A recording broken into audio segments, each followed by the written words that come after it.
भारतवर्ष की पुराण कथाएं न केवल हमारे अतीत को दर्शाती है, बल्कि वे हमें जीवन के गूढ़ रहस्यों को समझने की प्रेरणा भी देती हैं।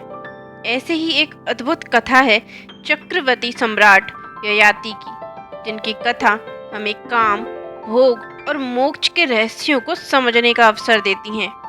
यह कथा महाभारत काल के महान राजा राजा ययाति की है, जिनकी इच्छाएं कभी समाप्त नहीं हुई और जिन्हें पुनर्जन्म के चक्र में भी मुक्ति नहीं मिली। राजा ययाति चंद्रवंशी राजा थे और महान सम्राट नहुष के पुत्र थे। वे एक पराक्रमी, धर्मपरायण और शक्तिशाली शासक थे। उनके 5 पुत्र थे, यदु, तुर्वसु, ध्रुयु, अनु और पुरु। वे अपने शौर्य, नीति और वीरता के लिए प्रसिद्ध थे। राजा बनने के बाद उन्होंने अपनी शक्ति और धर्म से पृथ्वी पर सुव्यवस्था स्थापित की। उन्होंने अपनी शक्ति और पराक्रम से समस्त पृथ्वी पर विजय प्राप्त की थी, लेकिन उनकी सबसे बड़ी कमजोरी थी भोग विलास और सांसारिक सुखों की अत्यधिक इच्छा। राजा ययाति का विवाह शुक्राचार्य की पुत्री देवयानी से हुआ था।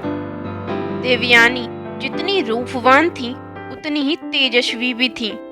राजा ययाति का मन शांत था, लेकिन भाग्य ने उनके जीवन में एक मोड़ लाने की योजना बनाई थी। राजा ययाति का हृदय केवल देवयानी तक सीमित नहीं था। उन्होंने अपनी पत्नी की दासी शर्मिष्ठा से भी प्रेम किया, जो असुर राज वृषपर्वा की पुत्री थी। जब देवयानी को इस बात का पता चला, तो उन्होंने अपने पिता शुक्राचार्य से इसकी शिकायत की। शुक्राचार्य ने क्रोधित होकर राजा ययाति को श्राप दे दिया।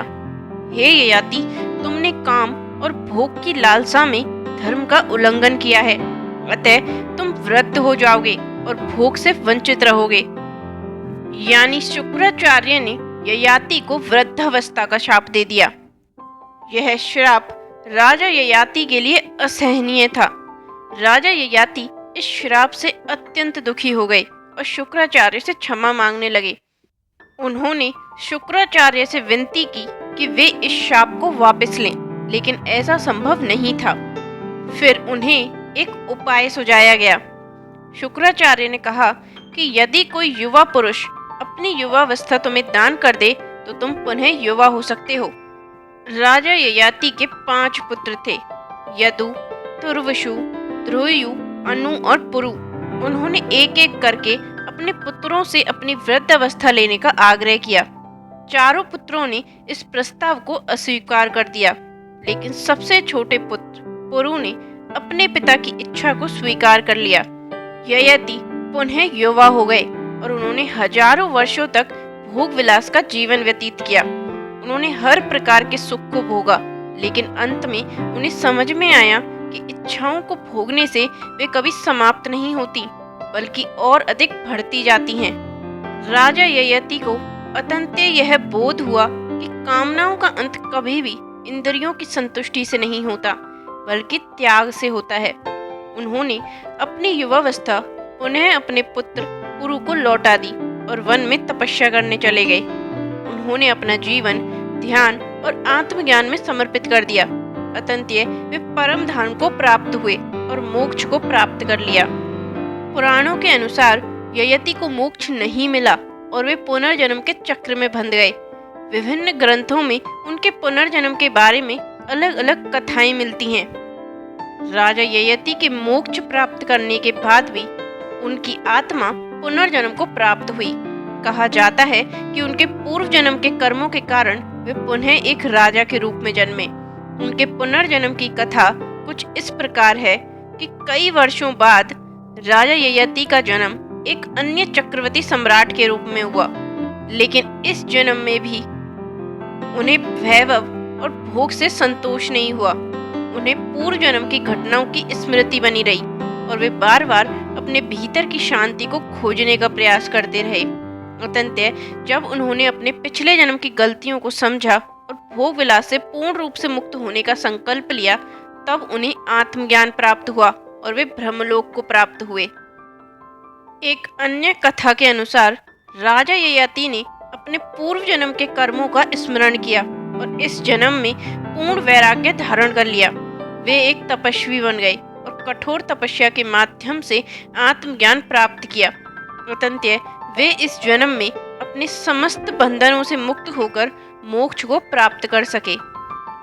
कथा से सीख। पहली, भोग और विलास से इच्छाएं समाप्त नहीं होती बल्कि और बढ़ती हैं।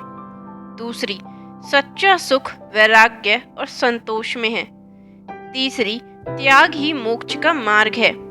चौथी, पुत्र का कर्तव्य है कि वह अपने माता पिता की सेवा करे, लेकिन साथ ही धर्म के मार्ग का भी अनुसरण करे। पांचवी, जीवन में प्राप्त हर अनुभव हमें मोक्ष की ओर ले जाने के लिए होता है। इच्छाओं का तो कोई अंत नहीं होता। यदि हम केवल सांसारिक सुखों की प्राप्ति में ही जीवन बिता देंगे तो अतंत्य हमें खाली हाथ रहना पड़ेगा। हमारे कर्म ही हमारे भविष्य का निर्धारण करते हैं। इसलिए हमें अपने जीवन में संतोष, संयम और आत्मज्ञान को महत्व देना चाहिए।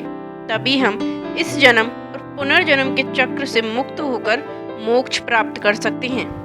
याद रखिए, इच्छाओं का अंत भोग से नहीं, त्याग से होता है। तो दोस्तों, अगर आपको यह कथा पसंद आई हो तो हमें कमेंट करके बताएं और इस वीडियो को लाइक करें और अपने परिवार और दोस्तों के साथ शेयर जरूर करें। ऐसे ही रोचक वीडियो जानने के लिए हमारा चैनल सब्सक्राइब करें। मिलते हैं एक और नई वीडियो के साथ। हरि ओम, जय श्री कृष्णा।